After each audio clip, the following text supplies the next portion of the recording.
আসসালামু আলাইকুম সবাইকে। কেমন আছেন সবাই? আশা করি সবাই ভালো আছেন, সুস্থ আছেন। আমরাও আলহামদুলিল্লাহ ভালো আছি। আজকে ছোট্ট একটা ব্লগ শেয়ার করেছি, প্রায় ২ মিনিট ২৬ সেকেন্ডের। আশা করি সবাই পুরোটা সময় জুড়ে থাকবেন। আর আমার চ্যানেলে যদি আপনি নতুন হয়ে থাকেন, প্লিজ লাইক দিয়ে সাবস্ক্রাইব করে আমার পাশেই থেকে যেতে পারেন। এখানে আমি আরকি সারা বছরের জন্য ধনিয়া পাতা সংরক্ষণ করব।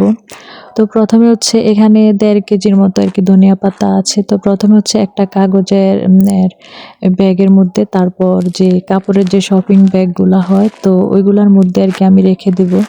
তো এগুলা হচ্ছে নরমাল ফ্রিজে রেখে প্রায় ১ মাসের মতো খাওয়া যাবে। তো সেজন্য আরকি প্রথমে আমি ২ টা কাপড়ের শপিং ব্যাগ আর একটা কাগজের ব্যাগে রেখে দিলাম। তো এগুলা হচ্ছে নরমাল ফ্রিজে ভালো থাকে প্রায় ১ মাসের মতোই।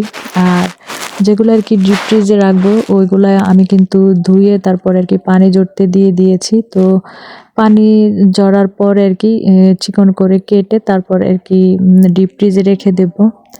তো ধনিয়া পাতাটা কিন্তু দেখা গেছে যে ব্লেন্ডার করেও রাখা যায়। তো ওইভাবে কিন্তু তরকারির কালারটা আরকি একটু অন্যরকম হয়ে যায়। তো সেজন্য আরকি ওইভাবে আর আমি রাখবো না। আমি কেটেই আরকি ডিপ ফ্রিজে রেখে দেব। তো প্রথমে তো শপিং ব্যাগে রেখে দিলাম। তারপর হচ্ছে যেগুলা আরকি পানি ঝরিয়ে রেখে দিয়েছিলাম সেগুলো আরকি এখন আমি আরকি কেটে নিচ্ছি। চিকন করে কেটে তারপর আরকি বক্সে করে ফ্রিজে রেখে দেব। তো এই কাপড়ের শপিং ব্যাগগুলা কিন্তু অনেক উপকার কাজে লাগে আরকি। তো এই কাপড়ের ব্যাগে কিন্তু কাঁচামরিচ রাখলেও কিন্তু অনেক দিন বা বলতে ১ মাসের মতো থাকে, নষ্ট হয় না তাড়াতাড়ি।